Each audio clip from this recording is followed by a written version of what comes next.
I don't know a single person who loves networking. Okay, that's not true. I do know a couple, but for the most part, most people I know, including myself, have hated networking. It just feels really forced and faked and not authentic. But one thing that I have learned is that not every relationship has to be all kumbaya. It doesn't have to be long term. It doesn't have to be deeply meaningful. And that there are actually two different approaches to networking. One is a long term trust based relationship, but it's actually okay to take another approach, which is transactional networking. And so today we're going to unpack this further, and you're going to get a lot of clarity and confidence about this approach so that you can feel like a normal, regular human being and not having to put on airs.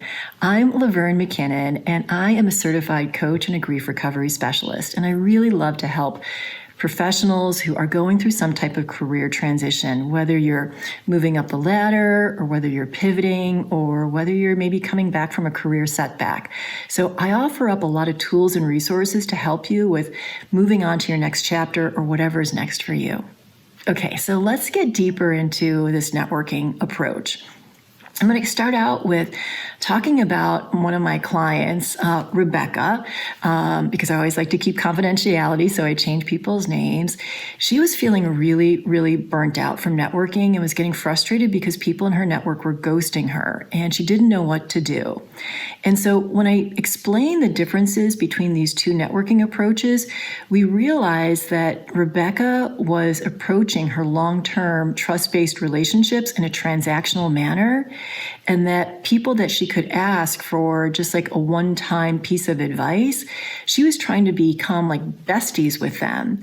So in conflating these two different approaches, it was mucking up the process and sending a lot of mixed messages, and it wasn't working for her. When Rebecca realized that she was conflating these two approaches, she was able to course correct, and she suddenly found herself with a new sense of energy and confidence because she wasn't going to try to create these long-term relationships out of one-off asks. So I'm going to unpack this even further so we can get super, super nitty-gritty.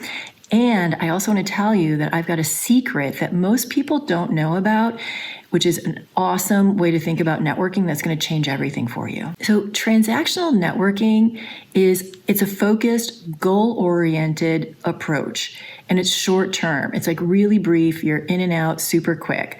So think about it as if you were going shopping for a pair of jeans. You walk into the store, you ask the sales associate for a quick piece of advice or a piece of insight. The sales associate provides it, and you either buy the jeans or you don't, but you're done. You're not long-term best friends, but the relationship is still mutually beneficial. So some examples of transactional networking in real life in terms of your career might be like reaching out to a weak connection on LinkedIn for an insight about a company that you're interested in. Or it could be asking someone that you know from a long time ago for a referral to a hiring manager. And the secret is going to help you with that, because I know a lot of you feel really, really uncomfortable, like, well, what do I have to offer? I haven't spoken to this person in a long time. But there's more to it that you're not seeing that's just underneath the surface. Or you could maybe share insights with somebody who you've met at a conference. But again, it doesn't mean that you have to have a long-term relationship with them. So understanding that and having clarity of your approach is going to really shift things for you. Now, most people I know want to have and build these long-term trust-based relationships. And I get it because it feels more authentic and it doesn't feel transactional. But again, transactional is not bad as long as you're clear. Here's the thing with trust-based relationship is that they require great, great, great effort. And you have to maintain a consistency with them and a real investment. And they're built on shared interest, values, and goals. The hard truth is that you can't have a gazillion of these types of relationships because they require so much effort. So think carefully about the handful of long-term trusted relationships that you want to have on the professional front, and then devote yourself to them. Don't try to spread yourself too thin, which is what my client Rebecca was doing, and that was part of what exhausted her and really burnt her out. So think of it this way. Don't go to New York expecting it to be San Francisco. Don't use transactional networking with your long-term trust-based relationships because it's not cool to do that. And don't go to transactional relationships and expect them to be a best friend. Remember, both approaches are absolutely valid. There's nothing wrong with them. But where people get messed up is when they conflate the two and mix them up. So you have to be really clear about what your intention is so that you can show up with that clarity, which builds trust and respect. So how do you successfully network with each approach? Okay, so with transactional networking, you want to be very clear and specific with your ask. You want to respect the other person's time and, of course, their boundaries. You want to express gratitude in the moment, whether or not they said yes or no to your request. And if they did say yes, this is so, so important. You have to follow up with an email, a text, or a voice memo, just letting them know what the outcome is.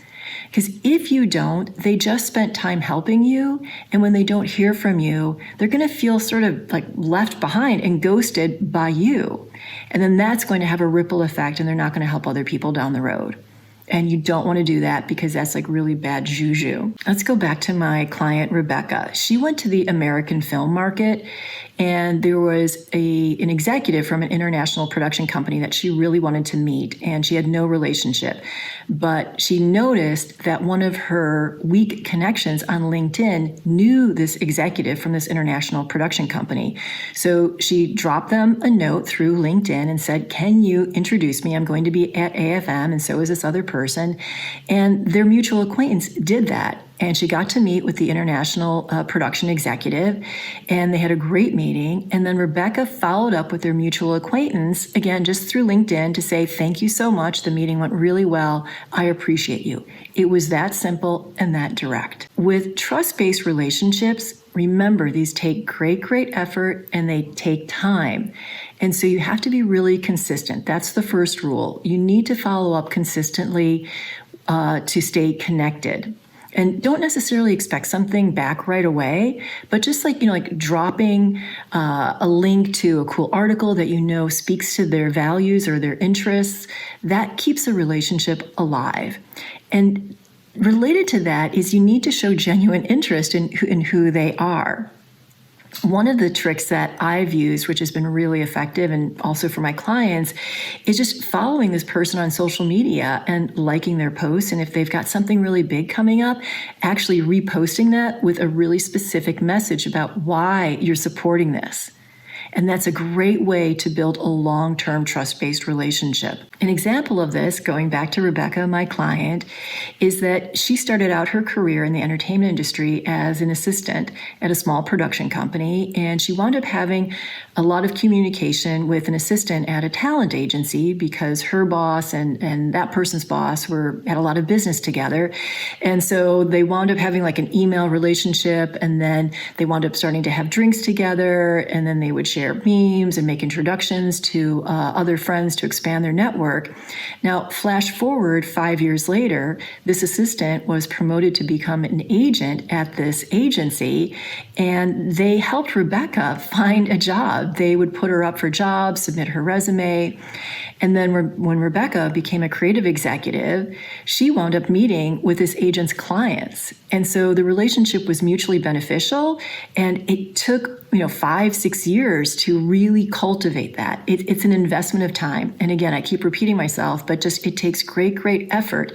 And you only have the bandwidth for so many of these types of relationships. Now, we're going to get to the secret to networking that so many people don't know. People feel good when they help somebody else. There's actual science and biology and psychology that supports this. Just being asked for advice gives people a boost of their self-esteem. Wow, I'm actually somebody that could help someone else. And what happens with that is it releases the hormone oxytocin, which is the feel-good hormone that allows people to feel connected to others. So when you ask for something from somebody, you're giving them a boost of self-esteem and a burst of oxytocin. And there's also this phenomenon specifically to Western society called the helper's high. And so remember the secret, because it's not all about you. You asking for something is actually going to make somebody else feel good. You're going to give the giver something that makes them feel awesome.